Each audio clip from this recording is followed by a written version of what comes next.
mas desejando a todos vocês uma ótima semana.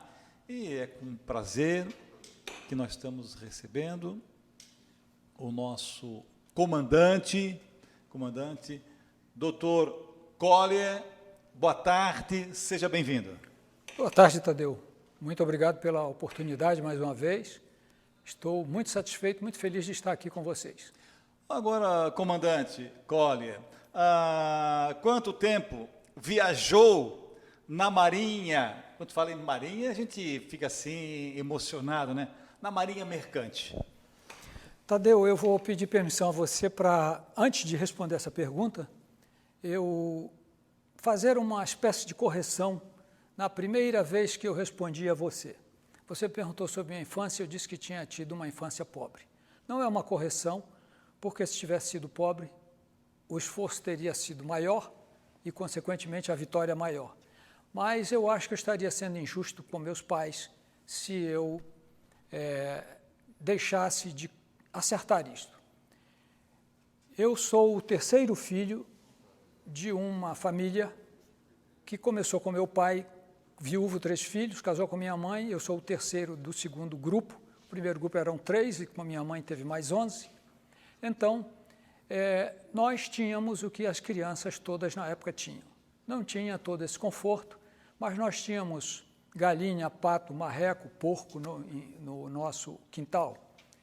Nós tínhamos uma porca tão grande chamada cabana que a gente com 5, 6, 8 anos montava no dorso dela e saía como se ela fosse uma montaria.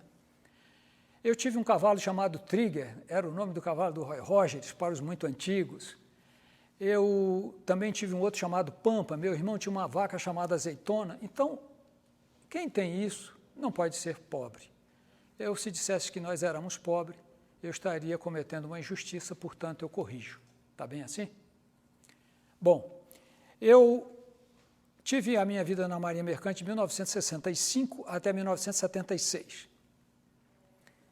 A família Collier é provavelmente a que tem maior número de componentes na Marinha Mercante brasileira.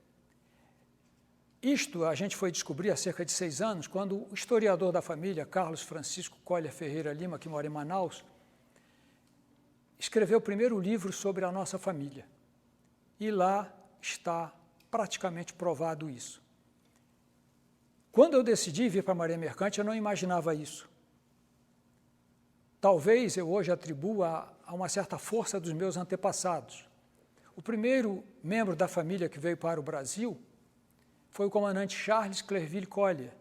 Ele chegou comandando o próprio navio em Belém do Pará e fundeou lá na Baía de Nossa Senhora de Nazaré da Vigia. E lá começou a nossa família. Eu sou neto do primeiro Collier nascido no Brasil. E o número de pessoas na Marinha Mercante é impressionante. Eu, quando decidi, não imaginava isso. Eu morava em Nilópolis, era longe do mar, no estado do Rio.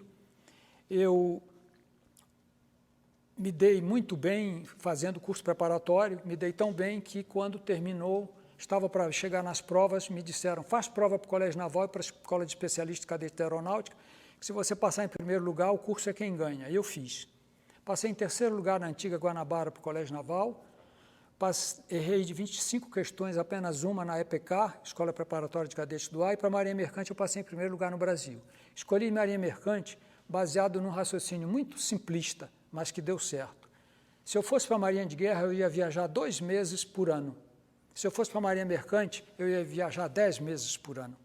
Então, eu fui para a Marinha Mercante. Talvez a tradição me chamando. Uma curiosidade é que depois eu fui lembrar que meu pai lançava os nossos umbigos, o nosso umbigo, ou no mar ou no rio, para a gente viajar bastante. É uma coisa muito interessante. Quando decidi, eu não lembrei disso. E uma outra curiosidade a respeito da escolha é que eu fiz uma viagem de Rio Branco, no Acre, para Belém do Pará. Tinha 7, 8 anos. Passei 2 anos em Belém e voltei. Havia um nordestino a bordo que ele lia as mãos. E era tudo jovem, 12, 14, 20 anos. E eu apareci lá com 7 ou 8 ou 9, e ele quer que eu leia a mão? Eu digo, quero. E ele olhou muito rapidamente e disse assim, você vai viajar muito e vai morrer no mar. Se eu tivesse Se eu tivesse sabido disso, eu não sei se eu vinha para a Marinha Mercante. Isso está contado no meu livro Mar de Memórias, que qualquer hora dessa eu vou falar mais dele aqui. Mas o tempo que eu fiquei na Marinha Mercante foram 11 anos, em seguida eu fui convidado para trabalhar em terra. É isso. Quando a gente faz um percurso de automóvel, a gente fala que é quilometragem. Quilometragem. Agora, a pergunta é a seguinte: quantas milhas Vossa Excelência navegou? Quantas milhas? Olha, Tadeu, eu tinha na cabeça que eu tinha navegado 352 mil milhas. Isso dá 16 voltas em torno da Terra, equivalente a 16 voltas em torno da Terra.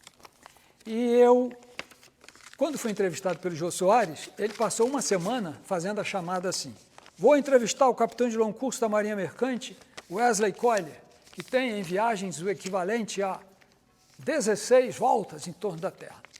Eu dei a entrevista, não gostei, não aconselho a ninguém procurá-la para ver, não. Realmente não gostei. E eu fiquei pensando, isto não é muito na Marinha Mercante. Isto não é muito. Isto é um valor normal, uma milhagem normal. A entrevista foi em 2008, só agora em março eu consegui, pelo meu ponto de vista, corrigir isso. O que foi que eu fiz? Conversando com o colega, o comandante Menezes, ele vai nos assistir, manda aqui um abraço para ele, e ele disse, olha, registra isso aí e tal. E eu já tinha registrado todas as milhas que eu naveguei ao longo da minha vida na Marinha Mercante e tinha dado 352 milhas. Então, eu sou articulista da revista eletrônica do Centro dos Capitães da Marinha Mercante. E eu então digo, bom, vou publicar lá minhas 16 voltas em torno da Terra, equivalentes, né? Minhas 16 voltas em torno da Terra. Me preparei, peguei o meu rascunho, onde eu registrava todas as milhas, e quando eu somei, eu descobri que eu tinha errado um número na casa dos 100 e que, portanto, eu errei em 100 mil milhas. 100 mil milhas são 5 voltas em torno da Terra. Então, eu concluo agora, está confirmado, que eu tenho 21 voltas em torno da Terra. Publiquei o artigo, quem desejar pode digitar Centro dos Capitães da Marinha Mercante, vai aparecer a página, vai clicar, vai ver em publicações, é a revista de março passado, é a última que tem, a próxima é agora em junho. E vocês vão ver até onde eu errei, que eu apontei, eu gosto das coisas muito certas, coloquei lá apontando. O que significa 21 voltas, equivalente a 21 voltas em torno da Terra? Significa 2 viagens de ida e volta para a Lua e mais uma viagem e meia em torno da Terra. É pouco em comparação com meus colegas, mas eu estou satisfeitíssimo de ter alcançado essa marca, né? Satisfeitíssimo. Agora, para a minha época, eu viajei pouco. Colegas meus ficaram 30, 35 anos. E são esses que eu homenageio agora, né?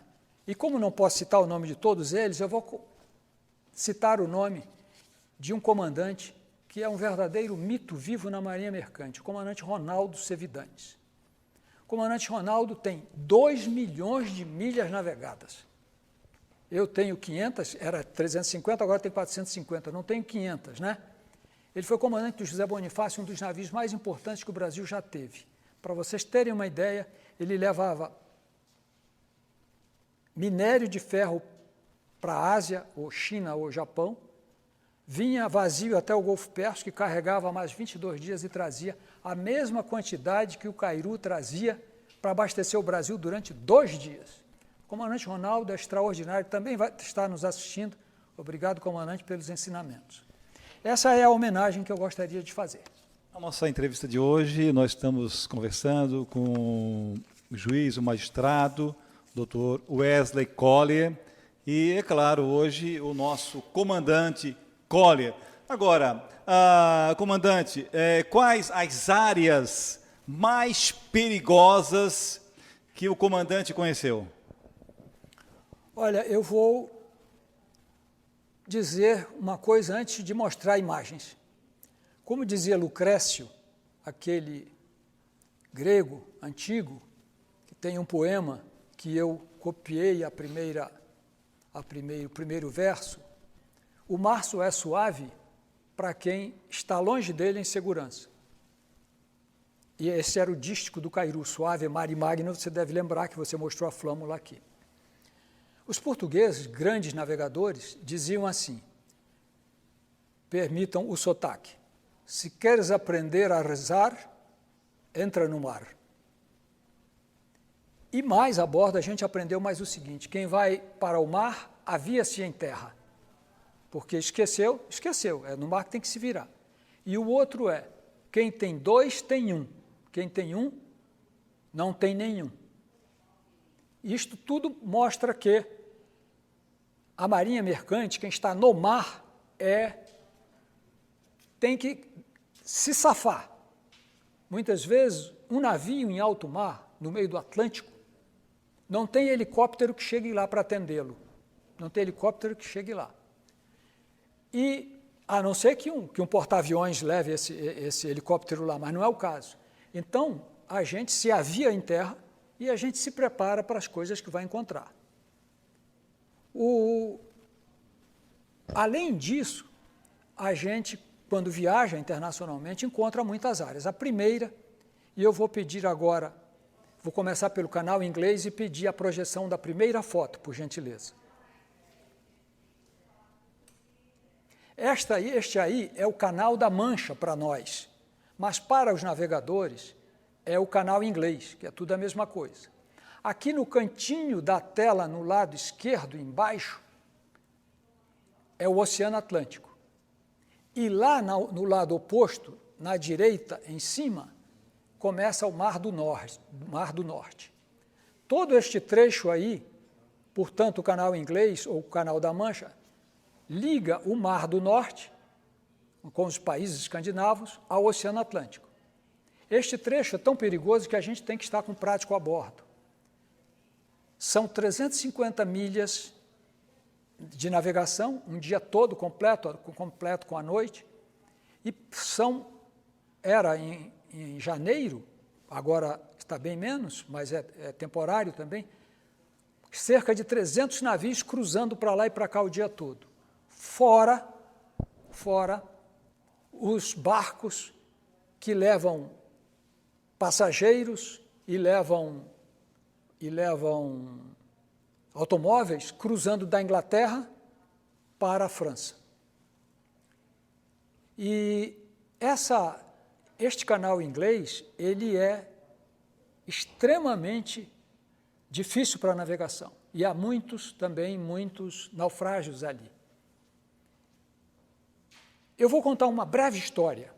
Ali, lá no alto, onde está o Estreito de Dover, aquela parte mais estreita, um colega meu, capitão da Marinha Mercante, só que inglesa, em 1875, atravessou a nado. Foi o primeiro homem com registro que atravessou, porque quis atravessar.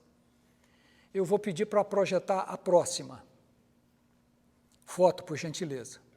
Este moço que está aí, ele atravessou com esta roupa, era um maiô antigo. Ele nadou 33 quilômetros, no frio, 3 barquinhos o acompanhando. Foi uma aventura tão extraordinária que ele tornou-se herói inglês. Como a corrente estava muito forte, porque embica, né, fecha ali, aliás, Canal da Mancha não é Mancha, é Canal da Manga. Foi uma tradução errada que os portugueses e os espanhóis fizeram. Manche, do francês, é manga, manga de camisa. Então, você tem a parte mais larga e depois afina como é aí. Voltando lá para a imagem, este moço tornou-se herói inglês porque ele fez isto e nadou o dobro do que era para nadar. O dobro. 60 quilômetros ele nadou para poder atravessar o cabo. Depois disso, ele saiu pelo mundo explicando como era, dando força para as pessoas se nadarem, e um dia ele resolveu desafiar o rio Niágara, nos Estados Unidos, logo depois das cataratas do Niágara. Ele foi apanhado por um redemoinho, um homem que gostava tanto do mar, morreu no rio. E antes disso, quando ele era rapaz, ele entrou para a Marinha Mercante com 12 anos, com 14 anos ele já estava treinando como oficial. Quando ele era segundo oficial, Um marinheiro caiu do navio no meio do oceano, ele saltou no meio do oceano, ninguém tem história como essa. E ele não conseguiu salvar o rapaz, mas isso aumentou mais a idolatria dele. O nome dele é Capitão Matthew Mateus Webb. Está aí esse moço. Temos ainda algum tempo para... Para que nós temos ainda 2 minutinhos, eu gostaria que o doutor Wesley falasse para nós qual é o navio que mais, em suas recordações, qual o navio que mais marcou a sua trajetória como comandante? Olha, o navio que mais marcou, na realidade, eu não comandei em alto mar. Eu alcancei o título de capitão de longo curso, que pode comandar para qualquer lugar do Brasil, mas eu nunca comandei fora. Eu logo fui chamado para trabalhar em terra, e trabalhando em terra, eu respondia pelo comando de navios que estavam ou para serem encostados ou em grandes reparos. Eu não tive. Toda a maior parte da minha aventura foi como oficial de navegação, como a gente está vendo aqui. Mas eu, na próxima, ainda vou voltar a falar sobre essas áreas, porque ainda tem o Cabo da Boa Esperança, quem sabe a gente faz uma palestra só sobre ela, e também o Estreito de Hormuz, por onde passa quase 200 bilhões de litros de petróleo por dia. Eu trouxe foto, mas não dá para a gente mostra na próxima. Vamos só mostrar as fotos, só mostrar rapidinho, só vou mostrar a foto só rapidinho, então, para a gente não... Por gentileza, acho que se seguem, e eu vou ser muito breve. É. Aí é o contorno da África, lá de cima o Bartolomeu Dias saiu, quando ele chegou no meio da África, ele gastou 5 meses para sair de Portugal e ficar aí no meio da África. A parte de baixo é onde ele faz a curva. Isso a gente vai guardar para falar mais adiante. A próxima, por gentileza. Esse aí é o Estreito de Hormuz. Coincidentemente, ele tem a mesma largura do Estreito de Dover. Veja que isso aí é o Oceano Índico entrando no Golfo Pérsico. Por aí passa cerca de quase 200 bilhões de litros de petróleo por dia. Lá na frente tem o Iraque, aí em cima tem o Irã. Isso aí é uma conversa que a gente deve ter. Eu vou ser o máximo possível sucinto e bastante objetivo para a gente falar sobre isso. Aí tem mão e contramão, tem uma história que eu estava a bordo com o comandante Sabatier, ele era o comandante, e o navio quis nos ultrapassar aí tem mão e contramão, e é um trânsito muito grande. A largura da mão e da contramão são 3 quilômetros. Um navio com quase 400 metros, 350 metros, para ele passar, ele precisa de espaço. Ele não tem freio, nem o navio tem freio. Para parar esse navio demora. Então, quase aconteceu um caso. Eu estava na ponte de comando, o comandante Sabatier supervisionando, e eu achei que ele tinha agido de uma forma cautelosa demais. E logo adiante eu aprendi que ele estava certo. É isso. Então, queremos agradecer a presença do nosso juiz, o nosso magistrado, o doutor Wesley, e contando, né, essa história linda, do qual ele teve uma trajetória muito bacana, vitoriosa, como comandante Collier. Prazer em revê-lo, obrigado e uma ótima semana. Muito obrigado a você e a todos os telespectadores. Muito obrigado. Nós voltamos na sequência.